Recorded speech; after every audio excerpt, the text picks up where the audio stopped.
up, everyone? Welcome back to Cooking with Jib. I'm your boy, Jib, finishing up a nice mug of chili that I made today. I will link that video whenever I post my YouTube somewhere up here, and for the Facebook Live people, I made chili today. We are making plum cake today. Little underripe plums from my neighbor. We're gonna mix that with a little bit of Kentucky straight bourbon, lots of other stuff, and bake it into a cake. So, as always on Cooking with Jib, you always need something to drink. So we get a little bit of bourbon.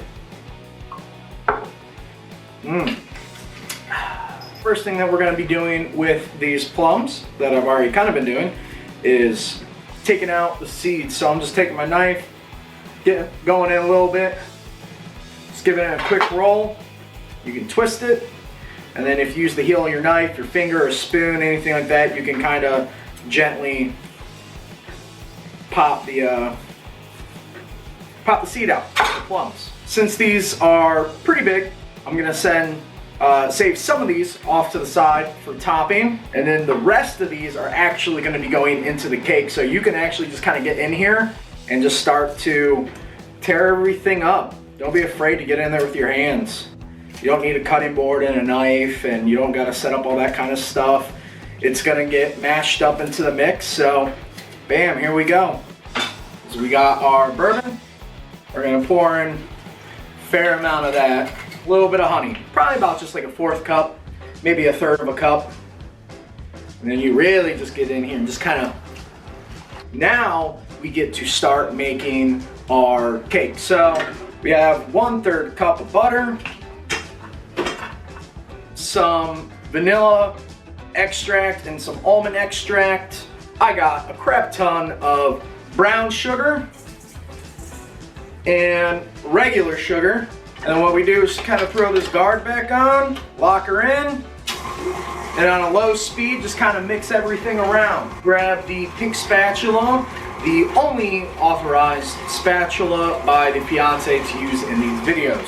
Sugar is mixed together with our butter. It's just gonna look delicious. I mean, come on, you could probably just eat that as is. I mean, we have eggs we're gonna throw in. We don't want this on a crazy speed, so we're just gonna mix that. Really good local whole milk. There's a few things in the kitchen you don't need to spend a lot of money on. And there's a few things in the kitchen you ought to spend money on. Good butter, good milk, and good eggs. We're gonna throw a little bit of cream or a little bit of milk in there. And then we're gonna start going in with a little bit of our flour as well. Just a little bit at a time. Back in with milk. Now as you go, you can slowly add more and more flour. You just don't want to add a lot all at once, because one, it makes everything kind of get cakey and go together, and then two, if you don't have a guard to this and you throw too much flour in a mixer, bam, everywhere. We went a little light on the milk, but we also have liquid and syrup and all that kind of stuff that's in here with these plums. So if we need to add milk, we will then. What we're gonna do is just start throwing a couple of pieces in here and really just mix it until they really start to break down. Oh yes. Let's give that a taste and see what she tastes like.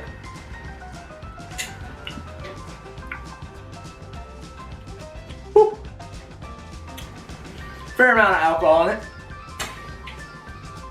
but that's how you know it's good. So we got a little bit more butter. We're gonna take that and we're just going to rub the bottom, rub the sides, and get this ready for our cake.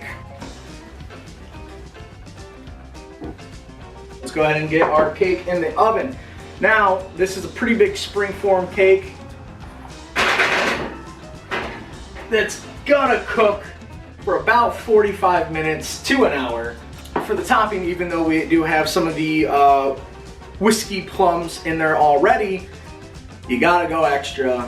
You gotta make it look pretty. So just these nice kind of slices. You can go as thick, as thin as you want. Nice slices, right? We just get some nice slices. And these, right before the cake's done, we'll be able to take these, kind of fan them out on top in a nice little design. It's been 30 minutes out of the 45 initially that we were going for. It's still a little underdone in the middle. There's still a little bit of wiggle room, but it's starting to tighten up and cook around the edges, and I'm starting to get a little bit of color. So what we're gonna do is just kind of keep an eye on the timer. We'll reset that back to 15-20 minutes. And then we're gonna take all of these nice plum slices, and we're just gonna kind of, you know, if we wanted, we could kind of stick them in, but we're gonna kind of lay them around and have them just kind of bake in on top. And then what we're going to do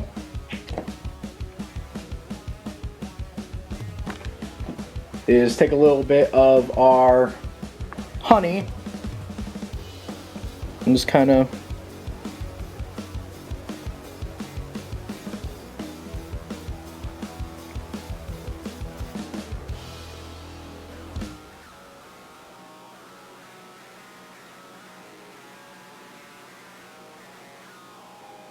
there we go.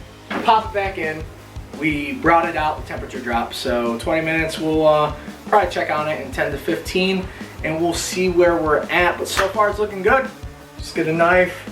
Oh no. No, we're still a little wet in the middle, so we're gonna pop that back in. Alrighty, only because this is the first time I've tried this specific version of this recipe. My timing was way off.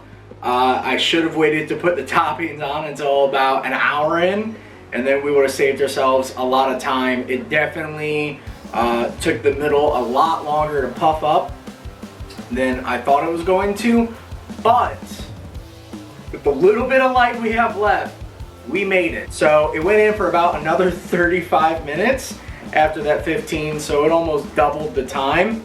Look at that. That's not bad, right? That doesn't look too bad.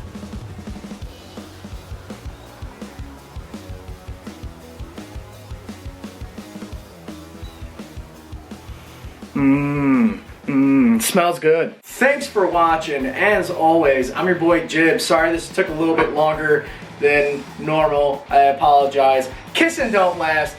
Cook and do. I'll see you next time. Peace.